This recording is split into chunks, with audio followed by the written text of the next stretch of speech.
This podcast is a listener and reader-supported creative effort.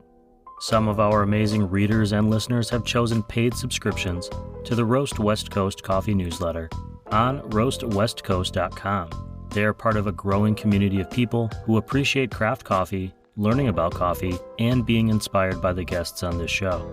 If you are able, and this show has been going well, with your morning mug of your favorite coffee, please subscribe to the paid newsletter at roastwestcoast.com.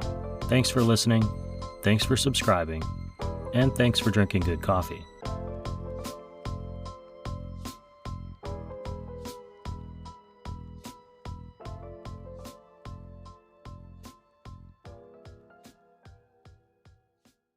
Any questions about this chat before we get started? I don't think so. Cool. Well, then let's get right into it.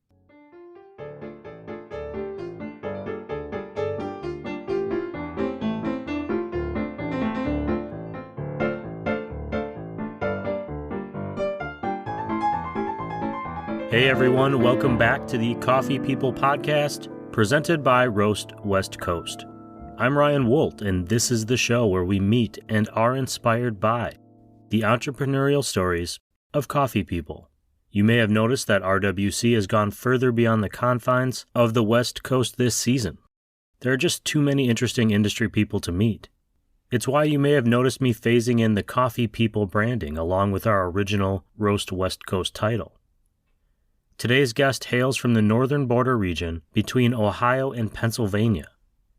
Kayleigh Bortolussi is a full-time barista and the founder-operator of Slow Hurry Coffee, a roaming espresso bar that she sets up at pop-ups, makers and craft markets, and even the local fitness center.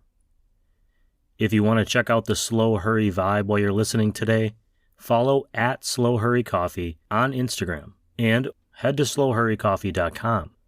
Okay, I've got a pour-over that I brewed with my new Kayleigh Wave 155 coffee brewer, and I have to say that so far, I'm really digging this little thing. It's one of the cutest little brewers I own by a mile, and the flavors I've been pulling out of it lean, rich, and creamy. I hope and recommend that you take a moment to brew a cup of coffee, perhaps experimenting with a new brewer or pouring style while you listen to this conversation with Kayleigh Bortolussi, entrepreneur and founder of Slow Hurry Coffee.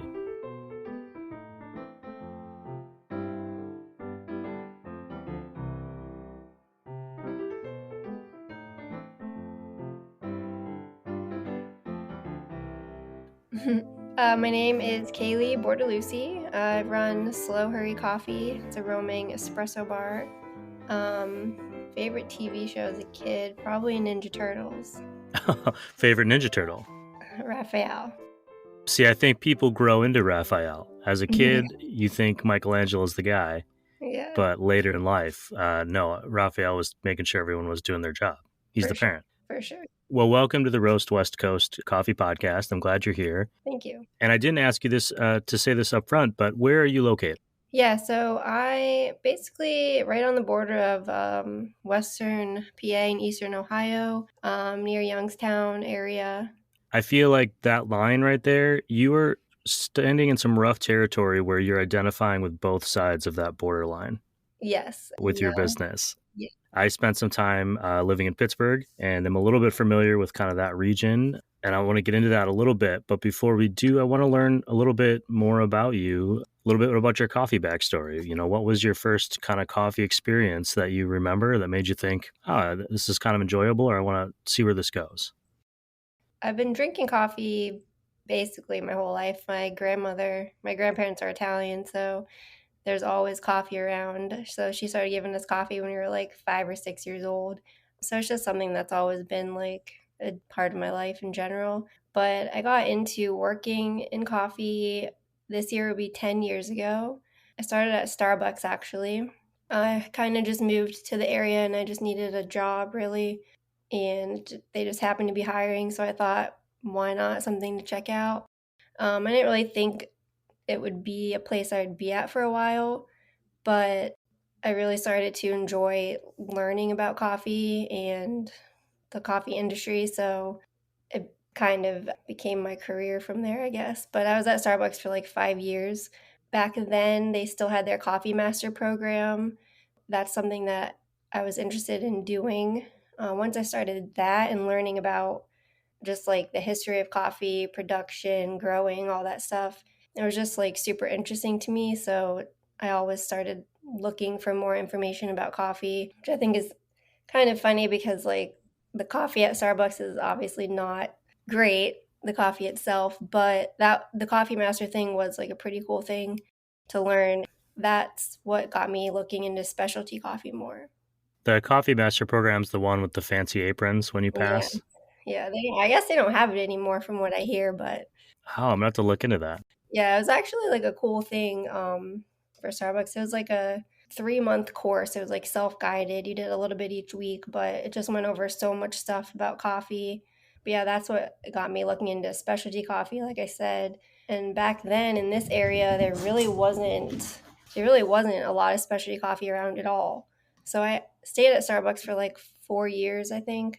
And I'd always said like I was just waiting for a local coffee shop to open. So finally one did, and that's kind of how I ventured into the specialty part of coffee.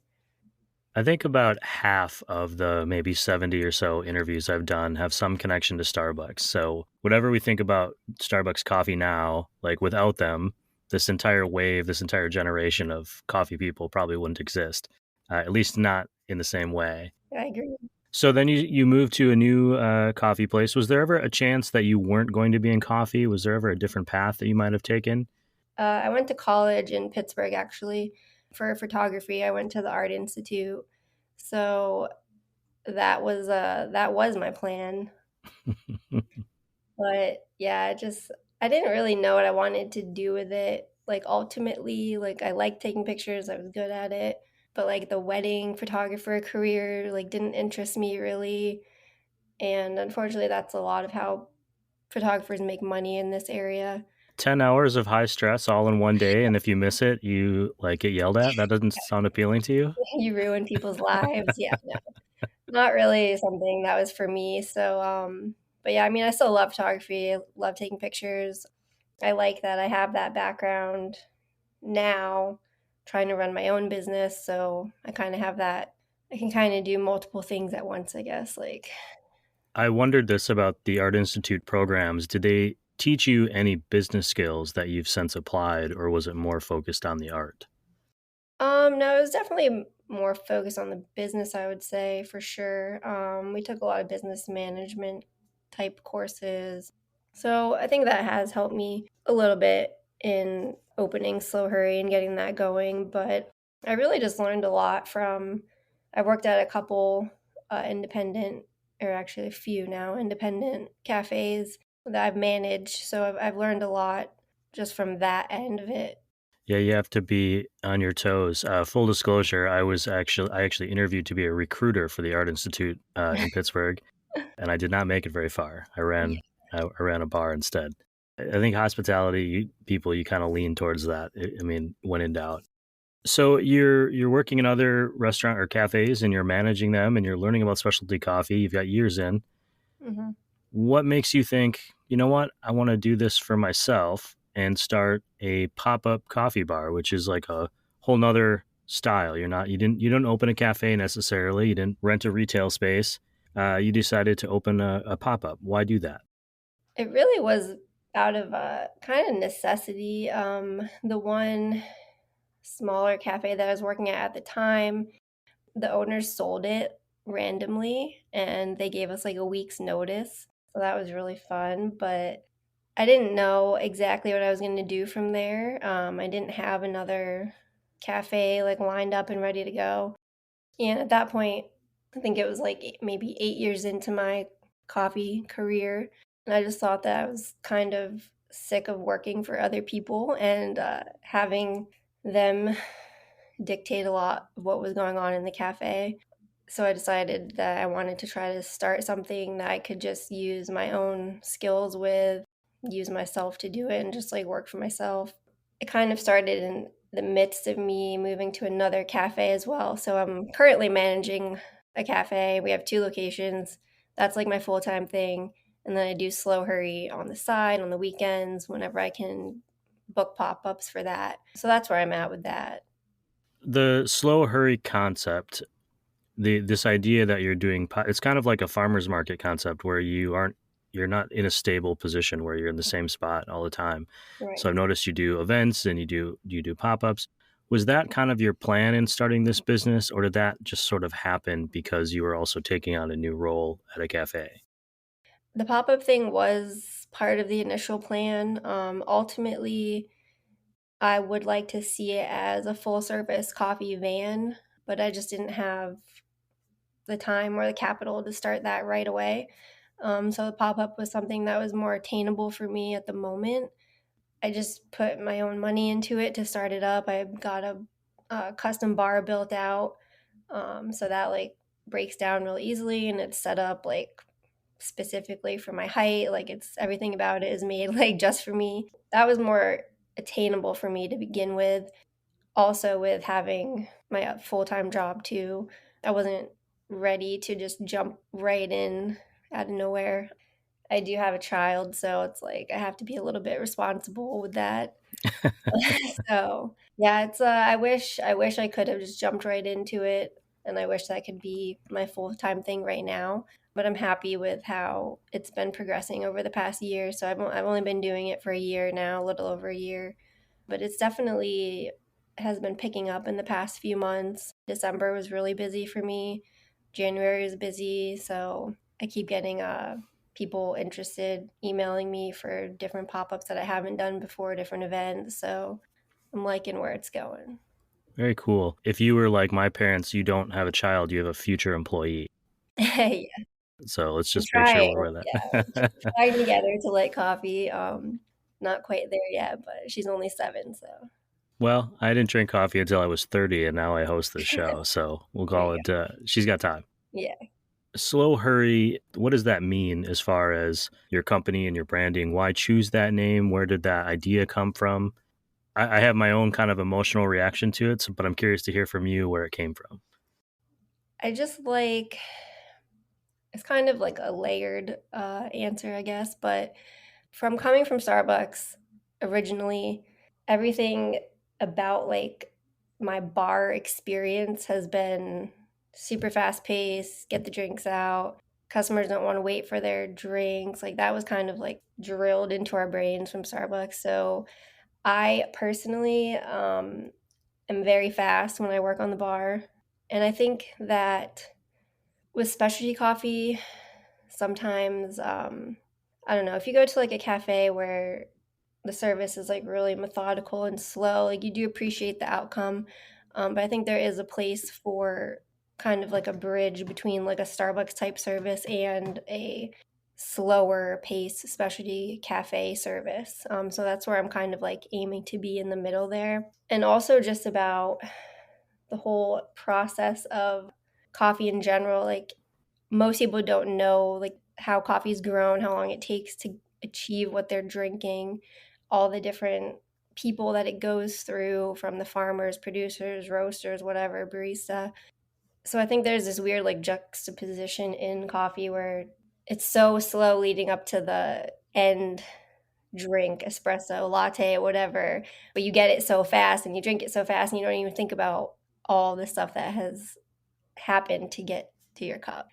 It's a little I guess maybe deeper for me because I know that kind of stuff, but that's truly why like I appreciate coffee so much.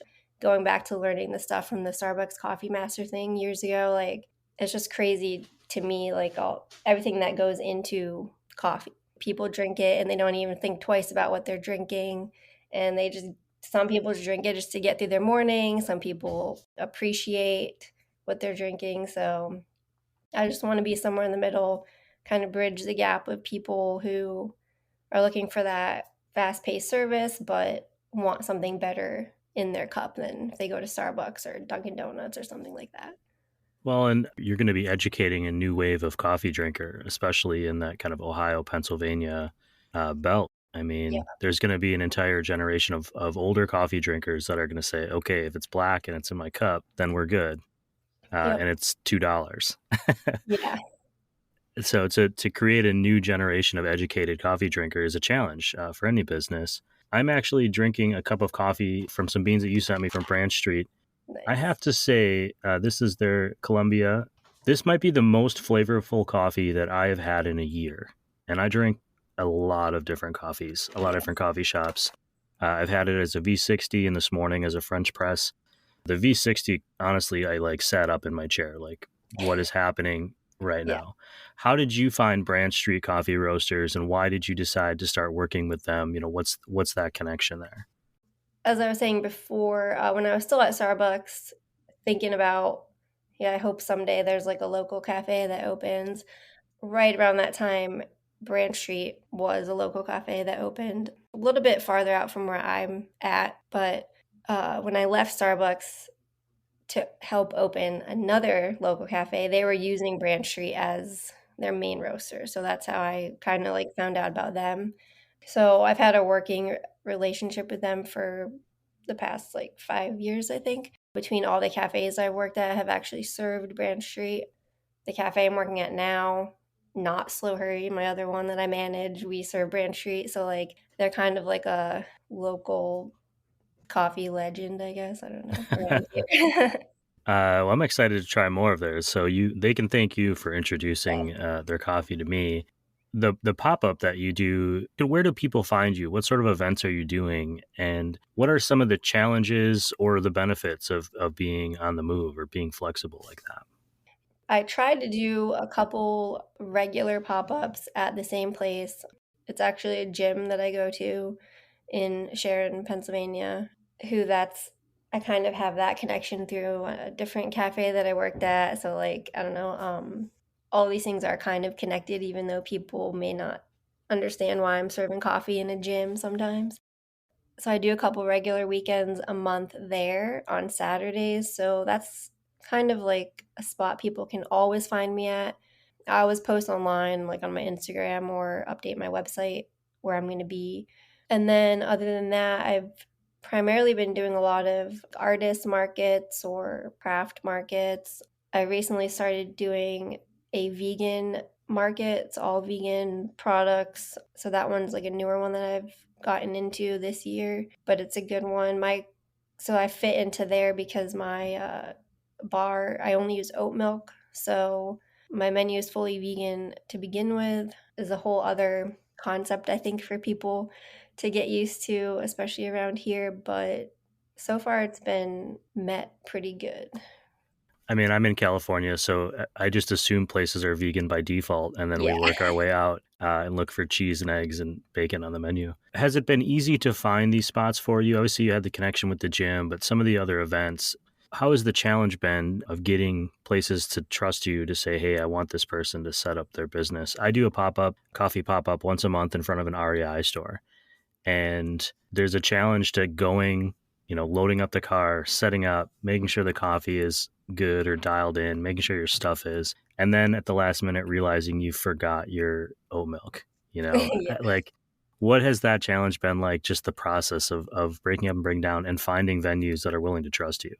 So I've been pretty fortunate with finding places. Honestly, a lot of the places outside of the gym that I pop up at have approached me. A couple of times I've gotten a lead through like Branch Street. Somebody will approach them to do some kind of like pop up service, and then they'll refer it to me. So just like the coffee community around here in general, just word of mouth has been big for me. I've only had one place that was pretty difficult to set up at, and it was my own fault for not checking out the space first. But I had to carry all my equipment up like 6 flights of stairs, the whole bar, the espresso machine, the grinder, all the products, the cases of oat milk. So that was a learning experience for me for sure. I truly didn't even think about it. And then I got there and I was like, okay, this is what we're doing. So let's just get it over with. But it actually turned out to be a great pop-up. But yeah, so now I always ask if there's stairs involved because it was not a fun night, but Lesson learned. You mentioned the grinder, which brings me to my next question.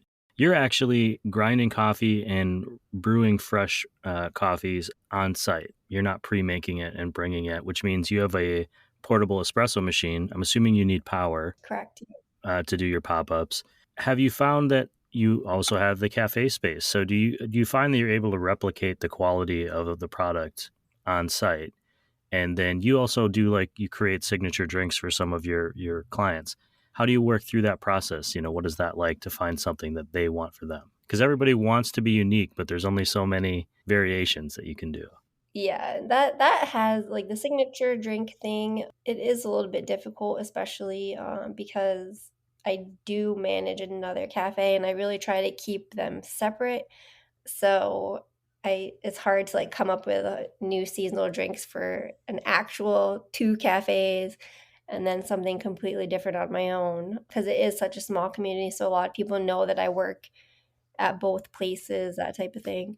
But with Slurry, like I just try to do things that I think are different that maybe people haven't tried before. One of my seasonal flavors end of last year was like a pomegranate basil flavor. I actually did that as one of my winter flavors because I felt like everyone's so used to all the same types of wintry things around here. So it has given me more of like a creative outlet to just try random things that maybe people are kind of not afraid to try, but like they kind of question me, like, "Oh, are you sure that's good?" I'm like, "Yeah, just trust me, just try it." And then they always end up loving it. So that has been nice.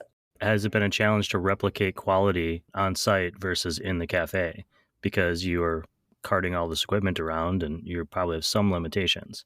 You know what? I think it's actually easier with the pop-up, even though I'm not using as great of an espresso machine as I would be at a normal cafe. I'm still using a mini Linea La Marzocco, so like the quality of all my equipment and stuff is still cafe quality, but I use third wave water with distilled water for all my pop-ups, and I think that alone gives me a lot of control over the outcome.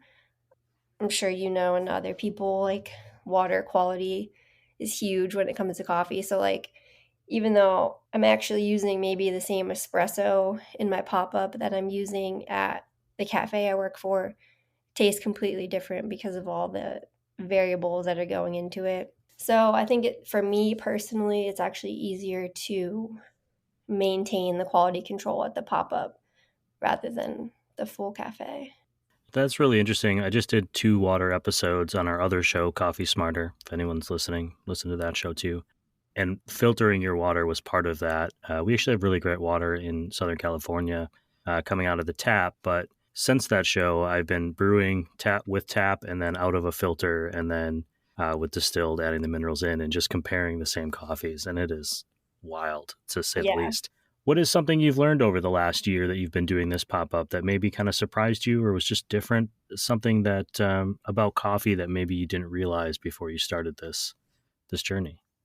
I thought it was I mean, I knew it was pretty risky going with the pop-up type of service. I mean, it requires people to follow you on some type of social media. It requires them to get out of their cars and go to places that they probably haven't gone before just to get coffee. So I knew it was risky, but I've been surprised how many regulars I've picked up just from the pop-ups that aren't even associated with the other cafes that I work at. Because, like I said, this is my 10th year in coffee this year, working in the same area. So I have like regular customers that I've had from my Starbucks days that have followed me to like every cafe that I've gone to, still come into the pop up. So I was pleasantly surprised that I could still get people to come see me for coffee, even if it's not as convenient. I think people are willing to go the extra mile for something they believe in. There's a gentleman, I'm going to just spout a story real quick, but named Walt, who told me once I was stressing because I was spending too much time on social media, not enough time actually doing the things I wanted to do. Mhm. And I said, I think I'm going to cut some of these out. Is anyone out there watching these feeds have any opinions on that? And he responded with, we're not here because it's on social media. We're here because of you. Like, we'll follow you wherever you go. Yeah. Just let us know. And I thought that was really uplifting, and it's a good reminder that when you're providing something you believe in to the community, they'll generally support you back. Yeah. Hopefully. What comes next? What didn't we cover about Slow Hurry Coffee, about you? What's the future hold? So yeah, like I said before, I would the end goal is to turn this into like a full service coffee van. So I can be even more mobile. I don't have to use as much time breaking down, setting up the bar, all that kind of stuff. So that's what I'm continuing to work towards this year. Is there a challenge there with permitting at all with between two different states? It's not super challenging, but there are some differences, just like there's tax differences, the way coffee's taxed in Ohio and Pennsylvania. But as far as like permitting goes, they're both pretty similar. So it hasn't been too much of an issue going back and forth over the border. Yeah, that's something that's just for me because I'm interested in it as a nerd about that sort of thing. When you're on that drive between a pop-up and the cafe or somewhere else, and obviously I know you are in the cafe a lot, but let's say you were on vacation or something and you stop into a coffee shop or a new roaster, what do you drink for yourself? What do you order? So I'm the type person that orders like 3 drinks because I want to check out the whole menu. So pretty much every time I order usually a single shot of espresso, a drip, and a latte. And I just try all 3 things. I think that's a good way to explore a new roaster, a new coffee shop that you haven't gone to, because I know not every drink is going to be perfect, and I would hate to base my whole opinion on a new place off of one drink. So, and I personally just like to try all those different drinks. So, But it adds up. I always start with the drip coffee, and if I think that they've done like or at least put in the effort, then I'll move on. yeah, I do that sometimes. Yeah, I don't necessarily always order them all together. I usually start with espresso or drip to kind of get my bearings of what they're doing and then go from there. But yeah, definitely, I'm the type of person to walk out of a coffee shop with a tray of drinks just for myself. Well, when you have the van, you'll have plenty of room to store all those Yeah. drinks. Anything that I missed? I don't think so. All right. Well, Yeah. good. Then I did a good job. Yeah. Kayleigh, thank you so much for taking some time to talk about Slow Hurry, share part of your story with the show. I really appreciate it. Yeah, thank you. Thanks for having me. And I'm glad you enjoyed the coffee that I sent you. I really did. I'm only a couple cups in, but I don't even know if I like it or dislike it. I'm not even going to say that. There just was so many flavors going on that I'm trying to work through them all Yeah, and figure it out. I personally brew Chemex at home all the time. It's my favorite brew method. I have a note here that says, why the Chemex? And I forgot to Oh ask yeah, I it. forgot that. Well, we can add it now.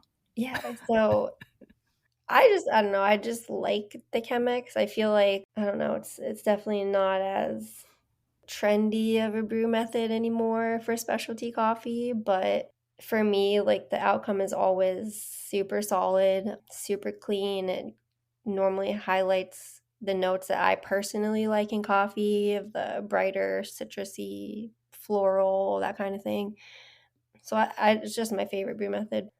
The Columbia that I sent you like really stands out on the Chemex. So if you have one, you should give that a try. I do. We just recorded a show on the Chemex. The Coffee Smarter show, the first season is all about different coffee brewers that people buy when they get started. Oh, okay. I bought a Chemex. It was one of my first brewers that I bought, Mm-hmm. a knockoff Chemex. But I had no idea what I was doing. It was too soon. I should have waited. Yeah. But I pulled it out and we started brewing with it. So I'll definitely give that a try this week too. This year has been an investment year in coffee brewers already. So my wife keeps asking why we have new boxes showing up at the house all the time. It adds up, but every brew method really does, I don't know, kind of does its own thing, so. That it does. Okay, to recap. Kayleigh mentioned that she uses third-wave water minerals mixed into distilled water when brewing coffee at her Slow Hurry Coffee pop-ups. By controlling the water variable, she is better able to provide a consistently good product, despite the other limitations presented by serving on location. Slow Hurry's roaming espresso bar covers a territory that straddles the border of western PA and eastern Ohio. As someone who spent time living in the area just south of there, I'm fairly impressed that she's carved out a niche on both sides. Kayleigh got her coffee start earlier than most I'd guess, at 5 to 6 years old, spending time with her coffee-loving grandparents. Later, as a career, she got her start at Starbucks, which is basically a feeder program for coffee professionals who found themselves at the forefront of the third wave. There, she tried to satiate her desire to learn more about coffee by going through the Coffee Master program. Eventually, she found herself working in local cafes, and when the future looked uncertain, Slow Hurry was born out of a desire to control her own destiny and provide coffee in that window between convenience and intention. The life of a cup of coffee is reflected in that name, Slow Hurry. A coffee bean begins at the farm. The process is so slow at the beginning. It takes months, even years, for a coffee plant to be grown from the ground and to begin fruiting coffee cherries that are worthy of the coffee we've become accustomed to. After picking, the fruit is still processed over days, even weeks. Then it has to be shipped across continents, across oceans, until it reaches a green coffee importer. Those beans will find a home with a coffee roaster, who eventually drop them into their roasting machine. This is where things begin to speed up. The coffee is roasted, packaged, shipped again, and put in the queue.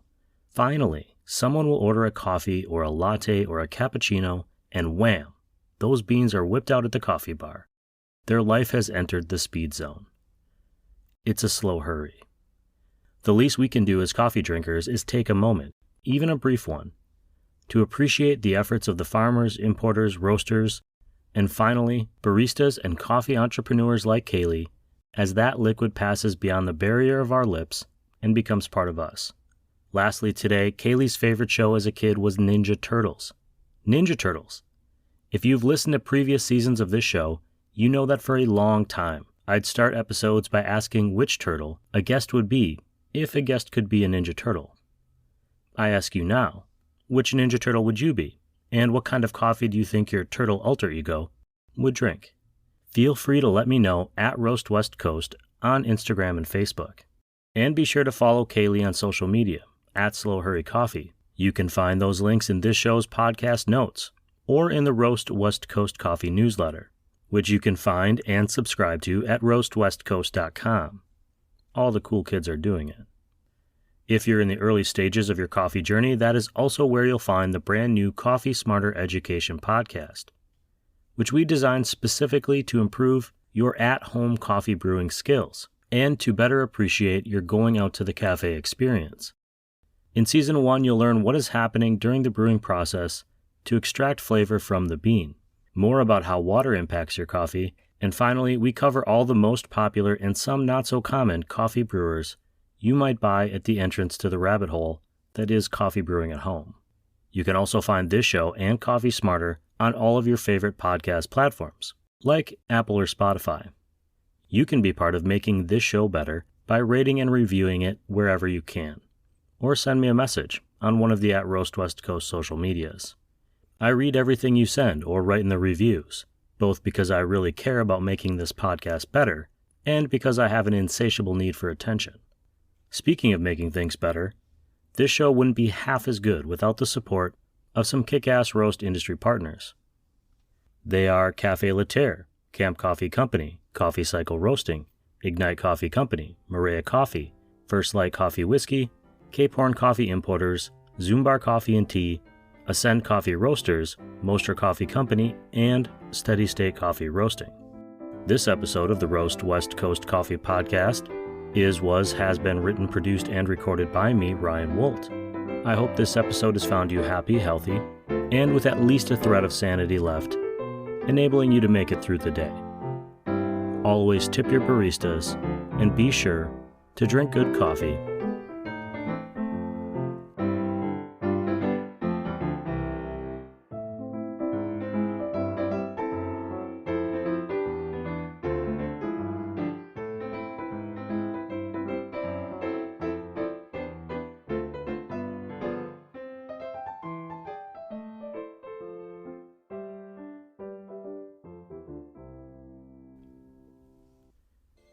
The award-winning Moster Coffee isn't just a place for coffee.